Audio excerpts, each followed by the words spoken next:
Yes, a very good afternoon, ladies and gentlemen. Thank you for joining us for the closing session for the day 2 of the Singapore International Cyber Week 2023. My name is Charlene, pleased to be your host for today. Now, for this segment, we're having the SICW high-level panel session number 2. In this session, we'll touch on the topic of cyber attribution conundrum. Is it a sharp sword or is it a blunt blade? So today with an exciting lineup of panelists, and we will share the insights as well as perspectives on this topic of cyber attribution. So before we start, I would like to encourage all of you to simply pose your questions for all panelists later via the Slido. You may like to scan the QR code shown on the screen right now. And without further ado, ladies and gentlemen, while you're doing so, please join me in welcoming our very first keynote address. Let us welcome Professor Johanna Weaver, Director of the Tech Policy Design Center at the Australian National University for the keynote address. Let's welcome her. Thank you. Thanks to CSA for having me here at Singapore International Cyber Week. This is my first Singapore International Cyber Week since I left government 2 years ago. And it's so wonderful being back here, meeting so many friendly faces and having lots of hugs. So it's wonderful to be here. And you know, I think the thing that is so unique about Singapore International Cyber Week is that it brings together so many diverse views and perspectives. This is not a conference that presents you with one side of the coin, it presents you with all of the sides of the coin. And attribution is a perfect example of this. I had the privilege, and if I'm very honest, also the pain of drafting Australia's first international attribution framework. And when I look back on the first public attribution that we had, I think it's fair to say that we can objectively reflect that we have made considerable progress in this field. The attribution of WannaCry to Russia back in 2018 was the first internationally coordinated attribution.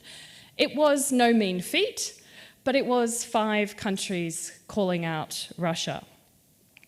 Just 3 years later, in 2021, the Microsoft Exchange compromise was attributed to China by 40 countries in a near simultaneous coordinated attribution. This represents quite extraordinary momentum in a very short period of time. And in that same period of time, we also have made quite incredible progress in articulating the rules, the law, the norms that we seek to uphold in these public attributions. In March 2021, the open-ended working group at the UN affirmed 2 decades worth of work of the group of governmental experts by affirming that existing international law and the agreed norms apply in cyberspace. And in May 2021, the GGE had another breakthrough, articulating for the first time that international humanitarian law also applies to state conduct in cyberspace. And when we look back at most of the attributions that I'm sure will be talked about today, most of those attributions, if not all of those attributions, are conduct that occurred during peacetime.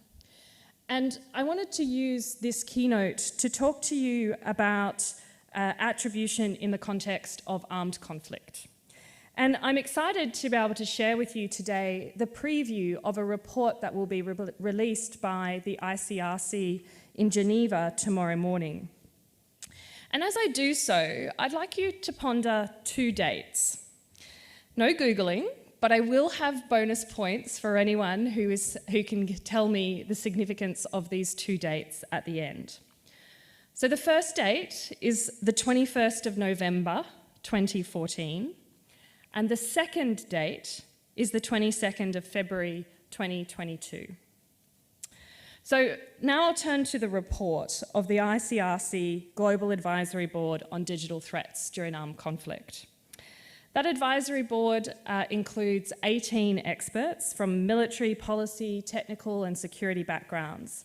And like all of the work by the International Committee of the Red Cross, it is truly multi-stakeholder. So we have representatives on this board, of which I am one, across the geopolitical divides. So we have representatives from Russia, from China, from the US, South Africa, Malaysia, and from Australia. The 2021 GGE agreement that I referred to earlier also included a statement that we needed to further study how international humanitarian law applies to state conduct in cyberspace. And the report that will be released tomorrow makes a significant contribution in deepening states' understandings of their legal obligations in cyberspace. The report builds upon the international consensus that IHL applies to all forms of warfare and all types of weapons, be they old, new, digital, or otherwise. It contains 25 sets of recommendations, and those recommendations are divided into areas, some of which apply to belligerents and to the states, some to tech companies, some to humanitarian organisations, and some that apply more broadly. I suspect that the aspects of the report that are going to garner the most attention and interest will be those related to the tech companies and to the civilian hackers in conflict and the risks that this relates to and entails. In the report, we recognise the trend to more and more civilians taking part in digital conflict, and recognise that as we have more and more civilians taking part in digital operations, it becomes more and more difficult to distinguish between who is civilian and who is a combatant. During our deliberations, we considered groups like the Ukrainian IT army or civilians using apps to report the locations of heavy artillery. And we reflected that encouraging civilians to take part in digital operations risks them losing the legal protections that they have and risks them being targeted. We encourage states to take more efforts to be raising awareness of the legal rules that apply to the activities of private actors. And this isn't just about raising awareness. We also emphasise that states have an obligation to ensure that these private actors are respecting the rules. We also have a recommendation that is encouraging states to ensure that tech companies are not providing tools or services that will lead to violations of international humanitarian law. And there are a number of recommendations relating to distinction between data and telecommunications infrastructure used for military purposes, and that they should be segmented from civilian ones.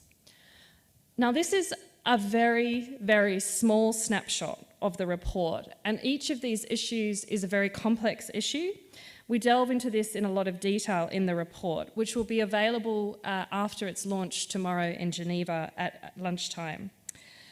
I encourage anyone who has looked at the statements that international law applies in cyberspace and asked yourself the question of, but how, to look at this report. We think it goes some way to providing some answers. And remember, these are not just the answers of the world according to Johanna. They're the answers of an eminent group of experts with a broad geographical representation. So now, briefly, back to the dates that I referred to earlier. Can anyone, any guesses from the audience on the 24th of November 2014? What happened on that day? I don't know about Crimea, actually, so if that is true, but let's put a star on it. What I was thinking of is that it was when DPRK shut down Sony Pictures before the release of the satirical film The Dictator.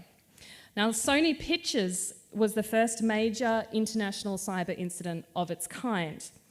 The US at the time considered in a lot of detail, but chose not to contemporaneously attribute it to DPRK. I understand why they did this, and if I was in their shoes, I probably would have made the same decision. But with the benefit of hindsight, I think we made the wrong decision at that point.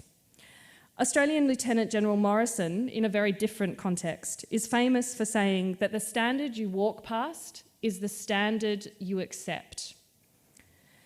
A more robust response to Sony would have signalled that if it is not acceptable to go into one country, to reach into that country and to bring a company within that country to its knees using kinetic means, it's not acceptable to do so using cyber means. We didn't call it out at the time, and frankly, my assessment is that all of our public attributions since then have been seeking to claw back the acceptance that we walked past. And the second date, the 22nd of February 2022, was of course when Russia illegally invaded Ukraine. Now, much has been said about the lack of cyber conflict in Ukraine, and I won't go into that except to quote and refer to Sir Jeremy Fleming, the head of GCHQ, who said that anyone who is saying that cyber is not an element of the Ukraine conflict doesn't understand how cyber is used in conflict. There have been credible reports, including by Victor Zora, who's heading up Ukraine's digital defences and response, that Russian cyber operations, sometimes coordinated with kinetic operations, have been used to explicitly target civilian infrastructure. Prosecutor Khan of the International Criminal Court has strongly hinted that the next round of indictments will include indictments for war crimes, including those perpetrated by cyber means. This is something that everybody in this room should be focused on. We need to ensure that the use of cyber operations to perpetrate war crimes or any other violations of international law is not a standard that we walk past, because that would be a perilous precedent for us to set. And to anyone who's worried about the precedent that this might set for our own cyber operations, I say to you, please don't disrespect our own operators and our own militaries who are working every day to conduct operations in accordance with international humanitarian law. So, in closing, we have a real opportunity here as an international community to uphold the rules that we have all, including Russia, agreed to. So I encourage you to read the ICRC report, which will be out tomorrow. And I also urge you to support the ICJ in its forthcoming efforts to use attribution as the sharp sword that it was intended to be. Thank you. Thank you, Professor Weaver. Thank you so much for the truly insightful keynote. And ladies and gentlemen, in times of cyber attacks, states may be accused of conducting or supporting malicious cyber activities. However, there may be concerns raised over the credibility, the accuracy, and the intent of the cyber attribution. So has cyber attribution been effective, or has it just been a one-way street? So we would like to encourage all of you to take a poll later on and to post your questions for our panelists using the Slido. So you may do so by scanning the QR code shown on the screen. So next up, I'd like to dive deeper into our next topic, which is the cyber attribution. To do so, ladies and gentlemen, please join me to welcome our panelists for this segment. Please put your hands together to welcome Mr. Sami Khoury, head of the Canadian Centre for Cybersecurity Canada. And also, let's put our hands together to welcome Mr. Tano Sab, Ambassador at Large for Cyber Diplomacy, Ministry of Foreign Affairs, Estonia. In our midst, we're delighted to have with us Dr. Magad Zohairi, Chief Executive of National Cybersecurity Agency and National Security Council, Malaysia. Let us put our hands together for Mr. Ernst Norman, Ambassador at Large for Security and Cyber, Ministry of Foreign Affairs, Netherlands. Last but not least, let's put our hands for our final panelist joining us on stage, Ms. Liesl Franz, Deputy Assistant Secretary of the U.S. Department of State, United States. And chairing and moderating this segment, we have Ms. Julia Vu, Senior Fellow. We have from the Cyber Power and Future Conflict for International Institute for Strategic Studies. Let's give it up for Ms. Julia Vu. Yes, we're all set, and over to you. Thanks, everybody. So the way today's going to run is we have about 30 minutes of moderated discussion, and then we'll go to the audience questions on Slido for 15 minutes, followed by a 5-minute wrap-up. But as Joanna highlighted in her keynote, state-sponsored activity is up, and as we all know, so are attributions. And so, Ambassador Stepp, I'd like to direct the first question at you. Could you talk us through the calculation that Estonia goes through when deciding whether to disclose or not disclose? Thank you so much for inviting me here. And thanks for hosting this panel on this topic. I think it's really relevant that we do talk about it, because we need to demystify attribution. Attribution needs to be part of any policy decisions. Otherwise, we won't get closer to accountability in cyberspace. Now, we have been in Estonia quite open in, for example, finding mostly Russian spies in Estonia, and we always made it public because we had to show that we do have our capabilities on finding them. We do hold them accountable in front of Estonian public also. So I think it goes quite well along with the cyberspace, that we need to make a point with attributions, that this is not okay. If you attack critical infrastructure or in any other mean that goes along against the international law. Obviously, we are not naive. We've been attributing quite many cyber attacks to our eastern neighbor, to Russian Federation, and the goal for attribution always is to change the behavior. Of course, Russia will not change its behavior, but what might change is the calculus for some others on attacking. So mostly we would definitely be quite public about attributions, because accountability needs to be in place. Where we have not attributed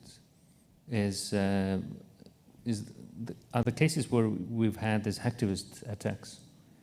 And this has been deliberate political decision, because these groups feed on public attention. And if you attribute, you are feeding them. And we've seen that this kind of tactics works better. So in the end, it's what we have to do for the sake of Estonia's security. That's how we act. Thank you, Ambassador. And Sami, can I turn to you? If you have anything further to add on how Canada approaches that question, it would be good to hear. But also, as you're head of the technical side of the House, could you talk a bit about how you balance the need for transparency with concerns about revealing sources and methods, and also talk a bit about the verifiability of the evidence base? Sure. So thanks, Julia, for the opportunity and for this very interesting question to be here on this stage. Canada, like many countries represented here, has an attribution framework. Many of us sit around the table. It's intelligence, it's cybersecurity, it's defense, it's diplomacy, and each present evidence that goes into the conversation, the calculus of how does a decision at the end gets made about attribution or not attribution, and other means to register a message. The role at the Cyber Center, our first and foremost role is to protect government and to help whomever falls victim in the recovery of an incident. So attribution, while there's always curiosity about who done it, sometimes it's easy to know it's ransomware and you can pretty much know, but the first priority of any time there is an incident involved is to make sure that we tackle that incident and we help the victim recover. Of course, we're curious to know who done it and how they did it for a number of reasons, because we want to make sure that if there's a new way that a cyber actor has taken advantage of technology, we want to put it out there. As far as attribution, there's a lot of sensitivity in how we attribute an activity, especially if it's a nation-state activity. And the challenge here is, do you want to tip your hand with what you know, or do you want to take the time to continue the analysis and understand the global picture of what does an attribution say? There are some cases where the attribution carries a little bit of I would say maybe a political message, but in other cases, the attribution could be the technical outing of a capability or of an activity.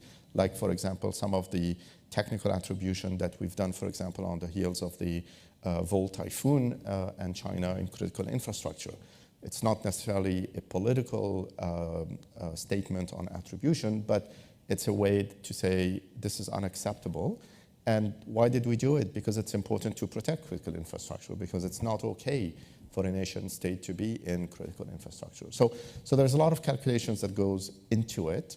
And then obviously, lastly, I would say the more voices we can add to an attribution or to a joint cybersecurity advisory, the punchier it gets, the more powerful it is.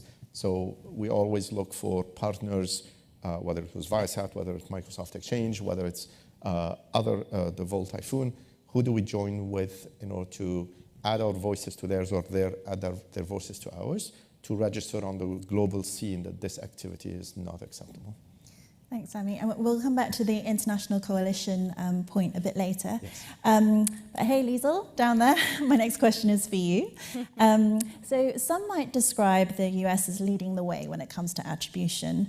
But, everyday cyber US defenders still have their work cut out for them. And as Ambassador Sepp mentioned, attributing Russia doesn't really stop Russian attacks. So could you talk to us a little bit about how effective it is and what works and what doesn't?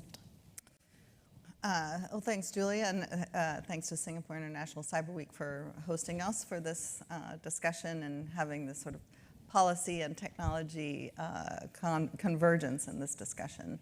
And on that note, I want to say that there is a distinction between a technical attribution, which the ways in which you do find out where the attack is coming from, and to the extent that you can attribute it to a particular entity or persons.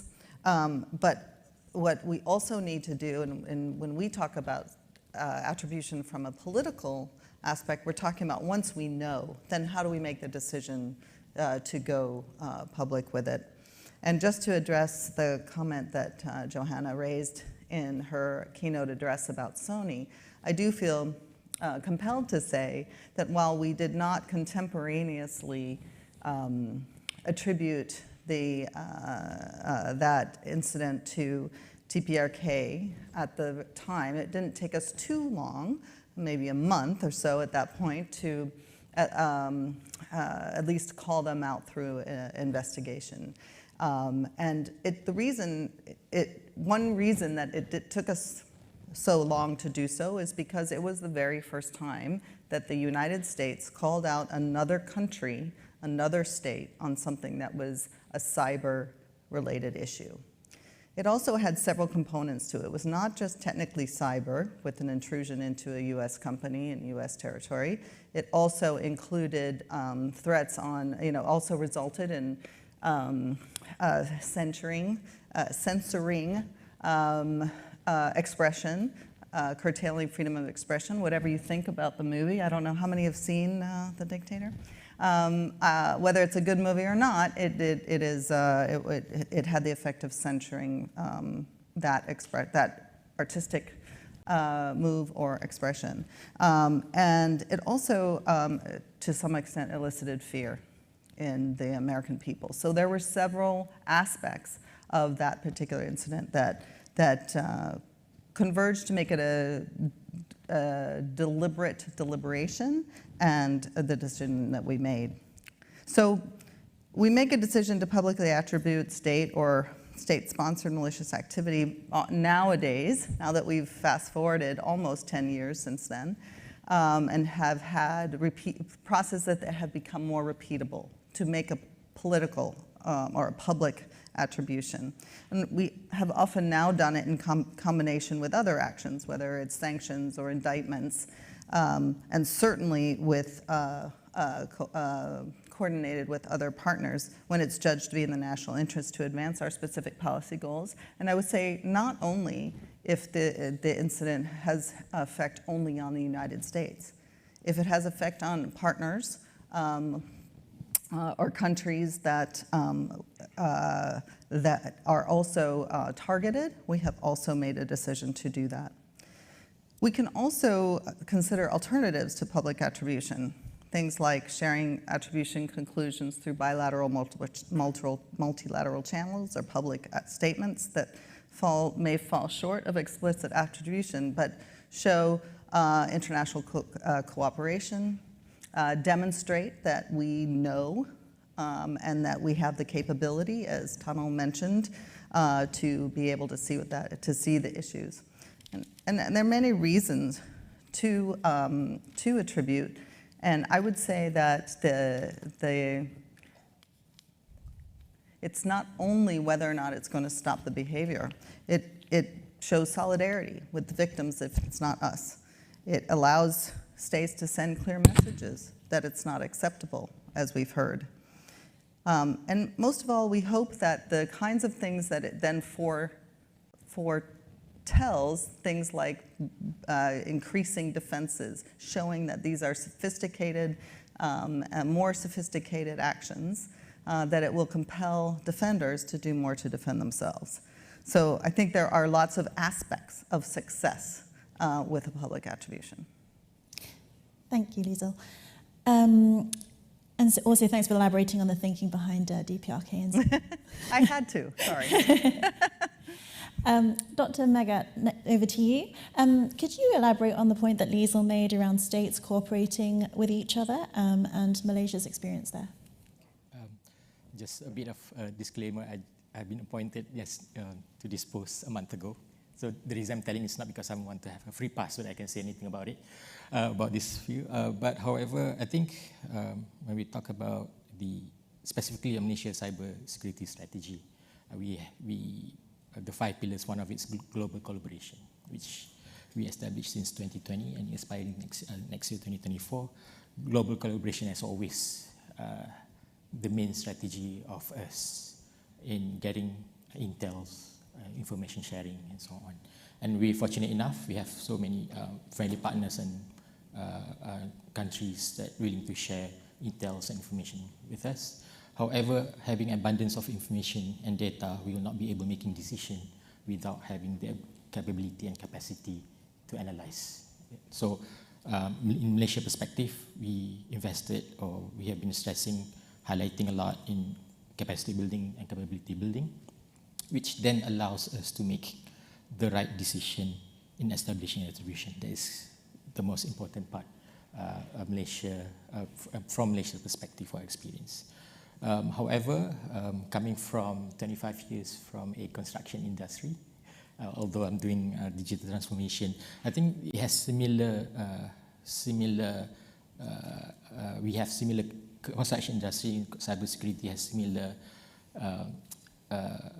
behavior, whereby construction industry is a fragmented industry, where we have different stakeholders coming in together and establishing one objective.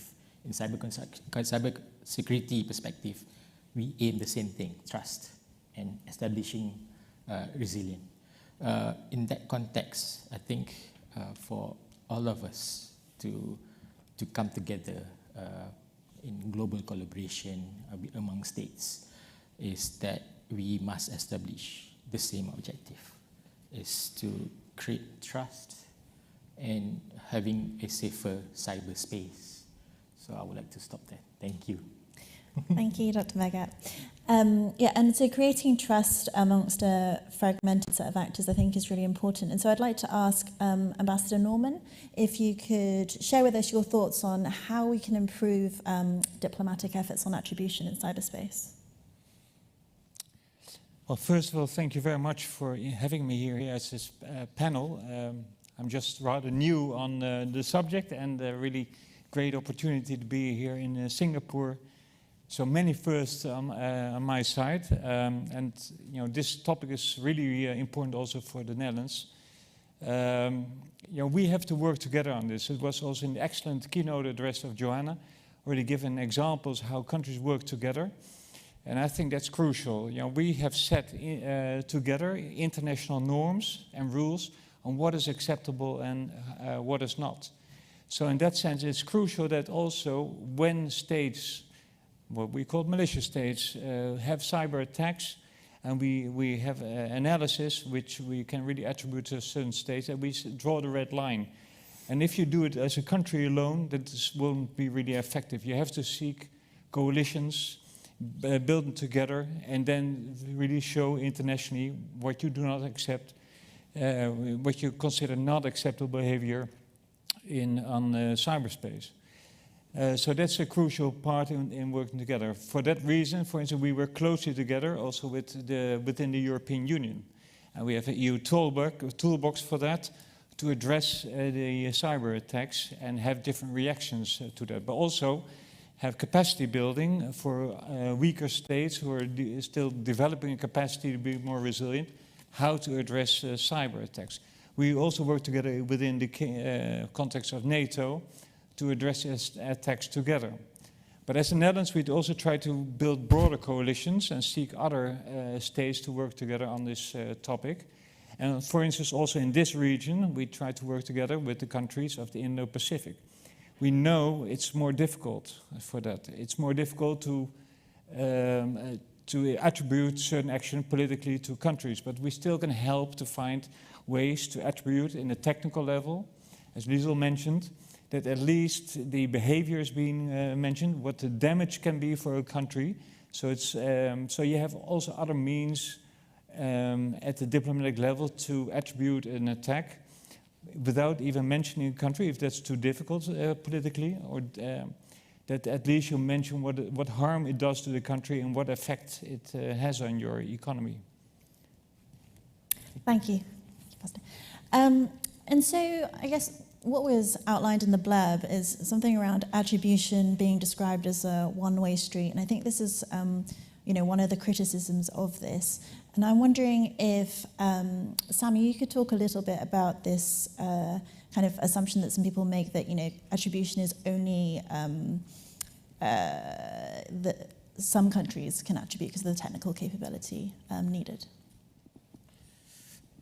Yeah, I mean, after an incident, so if I look at the Canadian situation, after an incident, we collect artifacts, and once the incident has been mitigated. It's important to recognize that it takes time to mitigate an incident, and you don't want to do an attribution in the middle of the recovery of an incident because the actor might still be on the network. So you have to be careful. You have to be ensure that there's no suspicious or malicious activity, and then you collect the artifact, and you have to compare some of the artifacts that we collect with our partners, and have they seen something similar? And it depends on the complexity of the incident and the sensitivity of the actual activity itself. We have very close partnership with some of our Five Eyes partners, in which we will exchange some extremely sensitive intelligence on activity, but also there is a way to share IOCs, and there is a way to share artifacts with other partners, because nowadays cybersecurity is beyond just the Five Eyes. So how do we work with others? How do we compare notes? Have you seen something like that? And then lead into this decision of, do we come up with a public statement? Do we understand what happened? And can we convince our partners, or can they convince us that something has taken place and we need to come up with a public statement about the activity? So it is a very painstaking exercise. My team calls it forensic analysis. So it's a lot of forensics work to extract the proper ones, to see what have we learned, to see have we seen them before, and then start a bit of the horizontal coordination with our partners. Thanks, Sammy.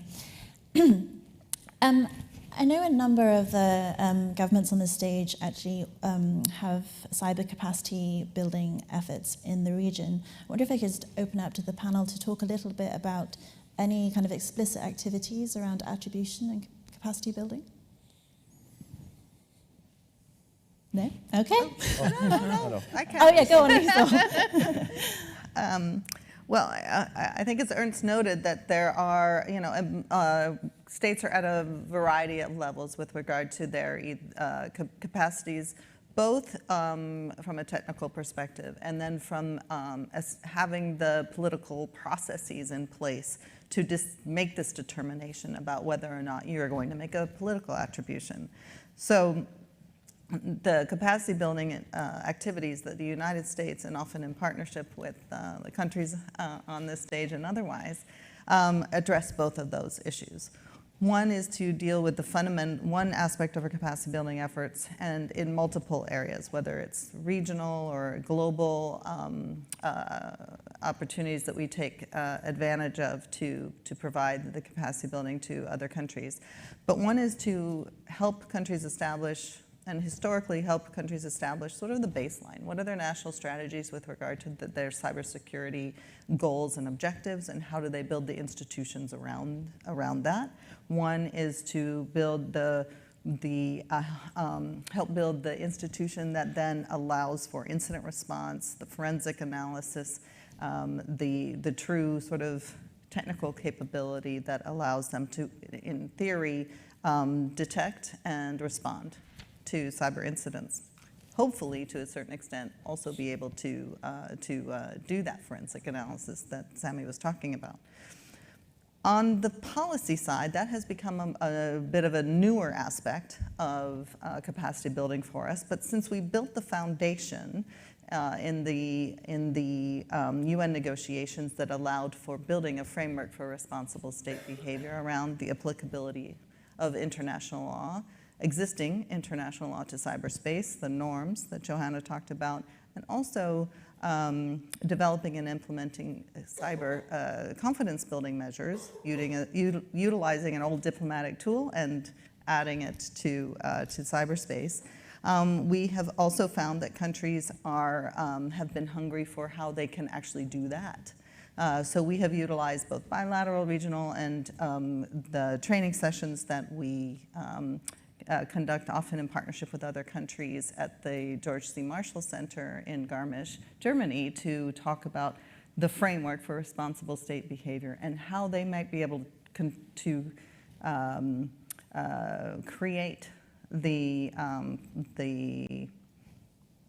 policies, procedures, and discussions that are also painstaking, not just the technical side, to figure out if they're able to attribute, if they're able to support an attribution, or if they're able to condemn the behavior. It doesn't necessarily need to be a political attribution by every state, but there are options, and those are the kinds of things we work with in our capacity building efforts. Thanks. Thanks, Liesl. Ambassador?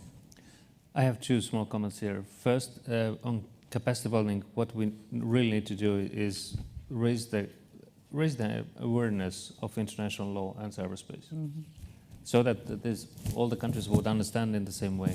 The second part is that we need to kind of build our own capacity also on common sense. If I think back to 2014 and Crimea and this green men running around in Crimea, these were Russian soldiers without the signs on. I mean, we could not attribute that. My big question is why? I think it's quite relatable also to many incidents in cyberspace. We need to use the common sense, because we're not going to rush to attribute any small attack. No, we want to really make profound decisions based on evidence also. And these attacks that we are usually attributing, they are part of some larger campaign. So we need to see much larger picture there, not only just the incidents. Thank you. Well, maybe to add also what Liesl just said, I mean, that's important that they have the capacity on a forensic part, that analysis.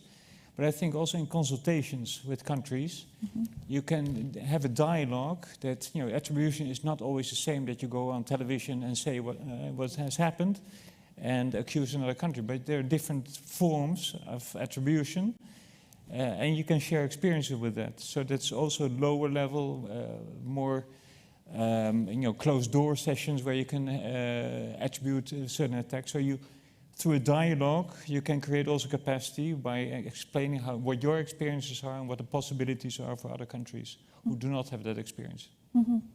Thank you. And a question I'd like to understand a bit more about the relationship between government and private sector when it comes to attribution. Liesl, would you like to take this question? Sure. There are certainly companies that are doing the technical analysis and other aspects of their work to be able to identify where attacks might be coming from, what they look like, what kind of tools they're using, and then in some cases attribute it to a country or emanate from a particular country. In our case, we are often in dialogue with those companies, but not as part of their attribution. That is something they do on their own. Sometimes it can be a useful tool to be able to refer to public sources because they put their reports out publicly. But it's very important for us as the United States government to only attribute, to not use those reports as our attribution. We will use them for awareness raising. We will refer to them, but as resources in the community. But as the U.S. government, we will utilize our own efforts and attribute on our own. Now, that doesn't mean that there aren't any number of public-private collaborations that go on to understand the greater situational awareness that is going on in cyberspace that help us do that. But it's a relationship, but that has a distinction as well. Thank you. Sammy? Sure. Just to build on what Liesl said, I would say that the partnership between government and private sector is super important. But two types of partnership. There's the partnership with the incident response companies, the threat companies, the threat analysis companies, because they know a lot, and it's important sometimes that we compare notes and we see what do they know and what do we know. But also a partnership with the private sector if they fall victim to a cyber incident, and help them understand what has just happened. You probably will get an easy attribution of ransomware and say this is Lockbit, this is Black Hat, this is so and so. But if the private sector falls victim or to a nation state, it raises the complexity of the conversation to a government, to a national level. And we then have to get involved to make sure that, to call out this irresponsible behavior of a nation state going after the private sector. So I think maintaining that partnership is key. Mm-hmm. Mm-hmm. Thank you. If I may, I think working closely with the private sector when it comes to, because they also have valuable threat intelligence that we share with us. However, I think maintaining transparency is, in terms of attribution process, is vital.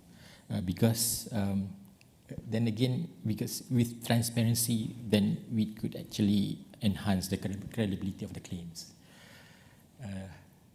There could be a pro and cons to that, establishing transparency and then establishing an attribution. That could be a dilemma. However, I think if we could establish a transparency and communication framework,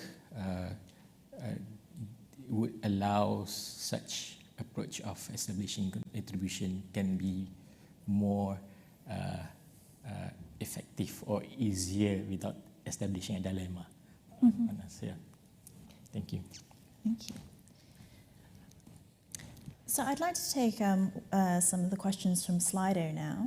So the most upvoted one is, do you see the risk that attributions are only happening within political blocs, for example, only against China, DPRK, Russia, but not Western states for IP theft? Who would like to take that question? Ambassador. I can start, and I would like to refer to what Joanna was saying before. Yes, we are all doing our defensive cyber operations, maybe even going a bit further, but we always make sure that this is according to international law.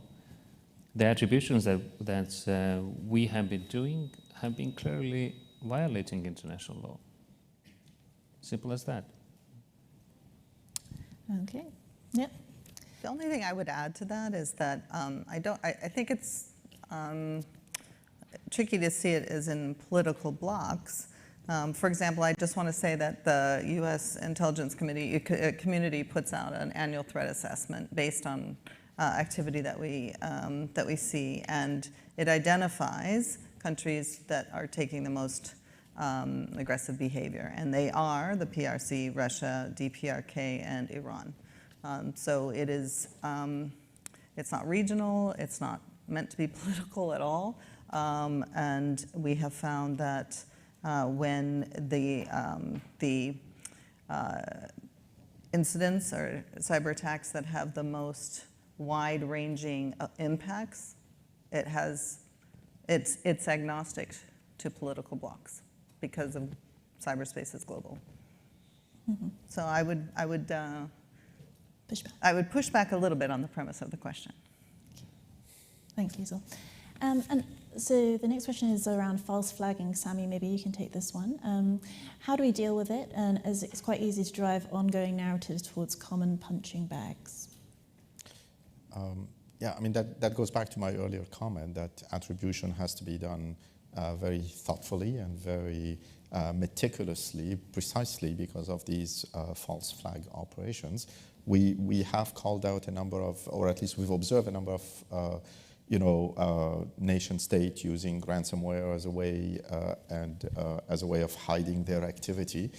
So that's why it's important not to judge a malicious incident at face value and take the time to analyze it. And in our national cyber threat assessment, we have pointed out that some nation states do use commercial tools and do use ransomware as an opportunity to hide their tracks.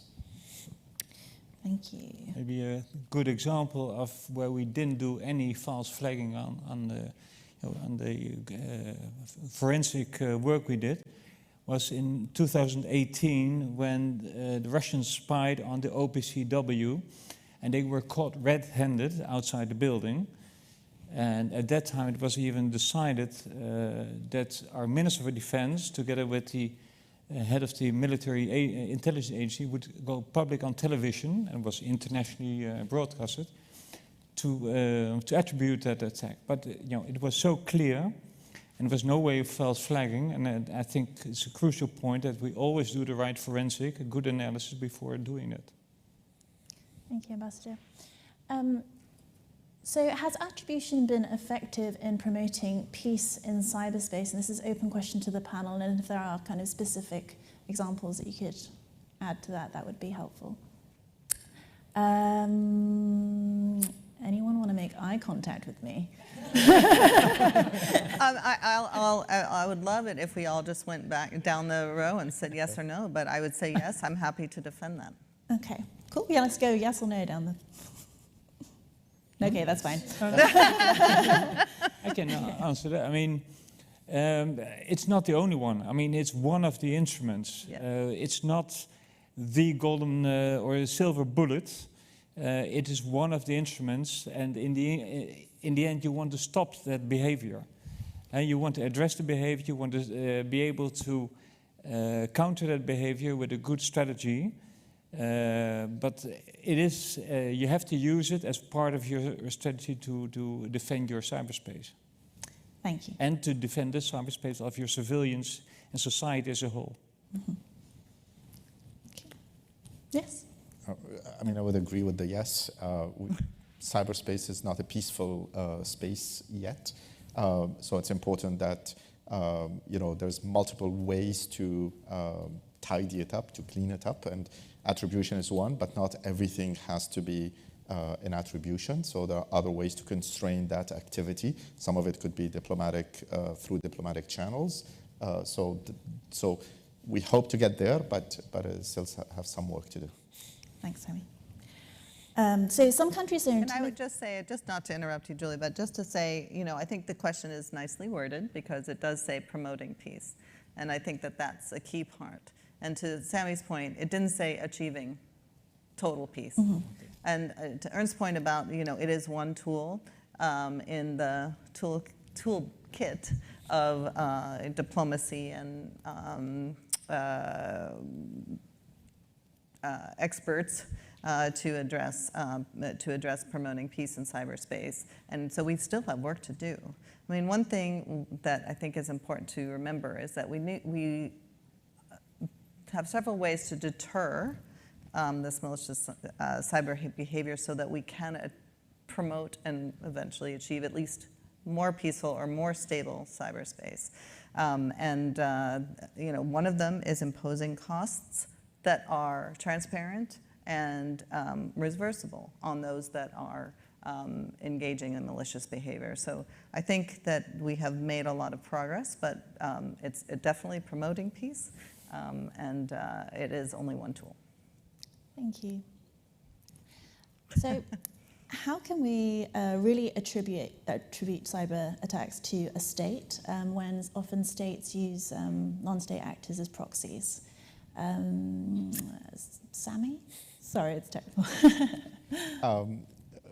That's part of also getting to know who the actors is and getting to know what's the state apparatus, and that's the whole point of the intelligence, sort of the intelligence mission also that we have to carry out in order to be able to tie, a certain threat actor to a certain state, but also a connection between a proxy and a state. So, very, very difficult task, but I hope that we are successful through our intelligence activity to do some of that. But it takes time, and you can't simply judge it at face value. So because of the false flag operation. So.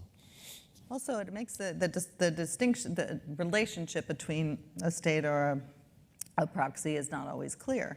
However, one thing that is clear is one of the norms of responsible state behavior talks about if one country reaches out to another for assistance with incidents they see emanating from their territory, that the receiving state of this request should take efforts to engage and help that state.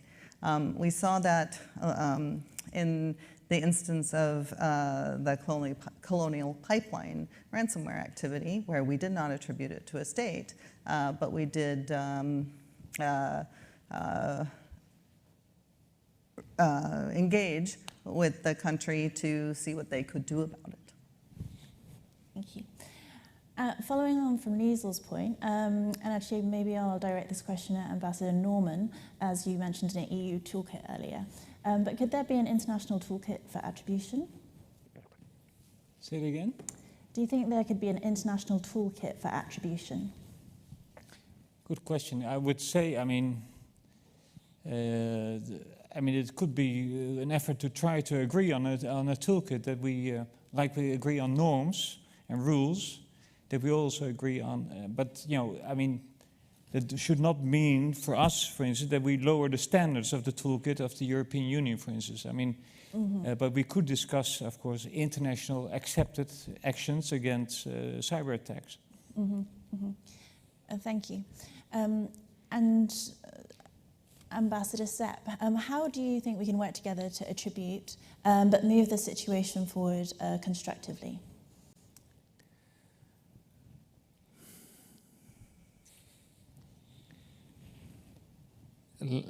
Let me answer by saying that this question in a way refers that we should be the ones answering. But the point is that if we have state actors who attack, then we should be worried about them, not our response. If somebody is attacking, this is the problem, not how we attribute. If we talk about the Russian war against Ukraine, Russia is the aggressor, not Ukraine fighting or trying to defend its people. And it goes the same way in cyberspace with attributions. Thank you. Are there situations where you wouldn't want to use attribution in response to MCAs?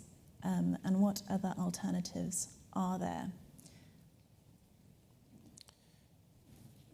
Yeah, this is where, maybe not a public attribution, maybe a diplomatic démarche, or it could be sanctions, or that there are other tools in the toolkit to spotlight that something has crossed these norms of acceptable behavior.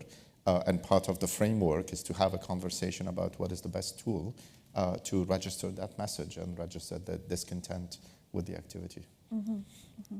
I think we talked about it a little bit, but providing information on the public that doesn't publicly attribute to a particular state, but it provides information to defenders that then is a response to malicious cyber behavior. I think it's talked about the diplomatic options for engaging with states or other means of messaging.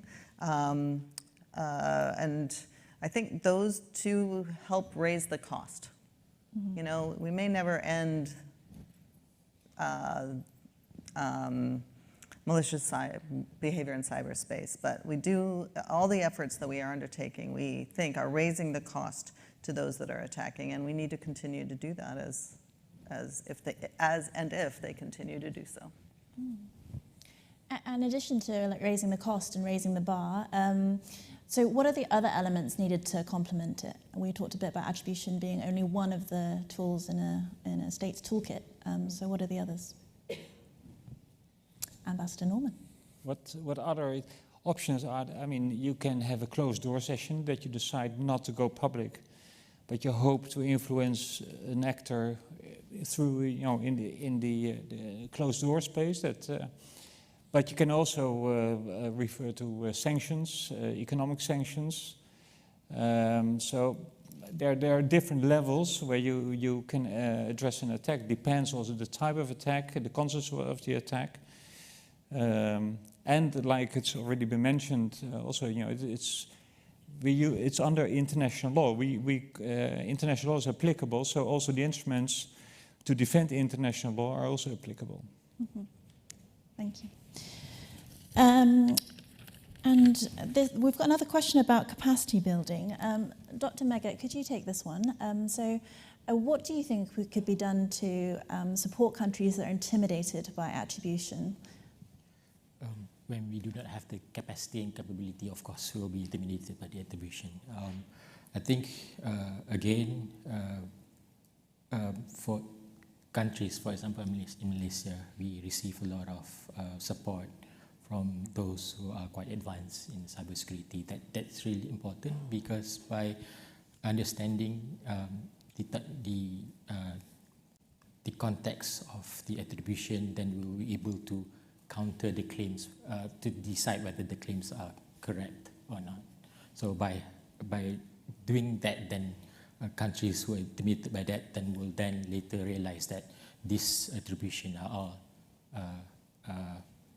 real claims. Then later on, we are all at the same level.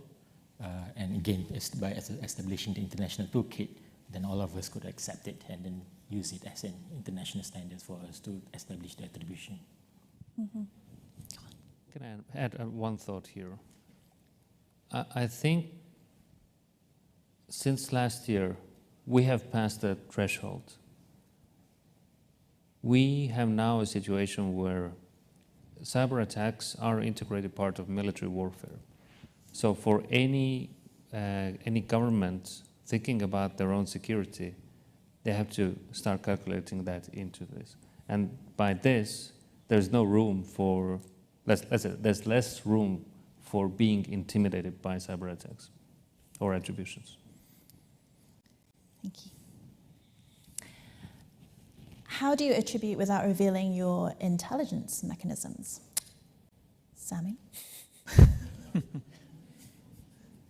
There are many ways to do it. So I would suggest that the private sector that partnership with the private sector is critical, but also calling attention maybe to a vulnerability into a product as a way of recognizing that somebody is taking advantage of that vulnerability. Could be a way of attribution, it could be a way of exploiting a product. So you're saying, we highly recommend that you patch this product without saying the why. Private sector has done some joint attribution with government, like the Volt Typhoon one earlier this year. But also, you could share IOCs with folks. The important thing is to recognize that in the context of a cyber incident, we want to, one, expel the actor as quickly as possible and then raise the resilience so it doesn't happen again. So that's our absolute objective at the end of the day. Thank you, Sami. And so we're just going to move into the wrap-up section now. So I think we all agree that cyber attribution is important and perhaps it's not the sharpest sword yet. But could you just share a thought on how each of your governments are preparing to deal with the challenges in the field of cyber attribution going forward? So let's start with Liesl and come down the line. I guess I'll say maybe three quick things. One is we continue to hone our own capabilities, our own processes for deliberating the political or public attribution piece based on the framework that based on the foundation that the framework for responsible state behavior gives us. We, of course, will be working with international partners to build upon we didn't get quite to coalitions, but to build on the coalition of countries that see this behavior as unacceptable and causing challenges to achieving a more peaceful cyberspace, and want to join in that activity, and including the drill down that we talked about with regard to taking the framework forward in the United Nations discussions in a program of action, for example, and how to really drill down on how international law applies and how countries can take on the elements of it themselves. And then I would say, just back to the question about the comment that it's not the only tool we have. It's probably not a sharp sword yet. It's no longer a blunt blade, but it is an arrow in your quiver. Nice. A sharp sword would kill the problem, and that won't be the case, but it's necessary. So we have to be continuing doing it based on very good intelligence. And it's crucial that we help other nations creating capacities, capabilities, also to join the coalitions who want to attribute cyber attacks. We will continue our global collaboration, enhancing our capability and capacity, hopefully for a peaceful cyberspace. For me, the question really goes to the context where Estonia, as one of the most digitalized nations in the world, we cannot do without stability in cyberspace. So whatever we are doing, we're doing for the sake of our digital society. Thank you. Sami? I would say the priority is to raise our cyber resilience, not just nationally, but with partners, to hone in our analysis and information sharing, again, with the partners, to make sure that we're speaking of the same of the same song sheet in a way. But finally, to mature the conversations about attributions, that it's not the only way to do it, it's not the only way to register a message, but it's that framework that we have to sit around the table and debate the merits of the attribution. Thank you, Sami. And so I think, to summarize the discussion we've had today, attribution is but one tool in the toolkit. International coalitions are extremely important, particularly with private sector. It is not happening in a political bloc, and there are lots of efforts to build capacity building of other countries, because the ability to attribute and hold other actors to account are important for stability in cyberspace. Thank you very much, panelists. Thank you, everyone, for your questions. And can you join me in saying thanks? Thank you. And a big thank you for Julia for moderating this segment. And thank you for locking gaze with us. Thank you, folks, for staying to the end of this session. All right, so this session of the high-level panel will also be available on demand for your watchback via the YouTube. And also, we just want to share with you, finally, for tomorrow's segment happening at 9 a.m., the topic is on combating advanced cybersecurity threats amidst evolving digital frontier. So it'll happen right here in the studio. And thank you so much for your attendance today. We'll see you tomorrow at 9 a.m. Thank you. Thank you, panelists.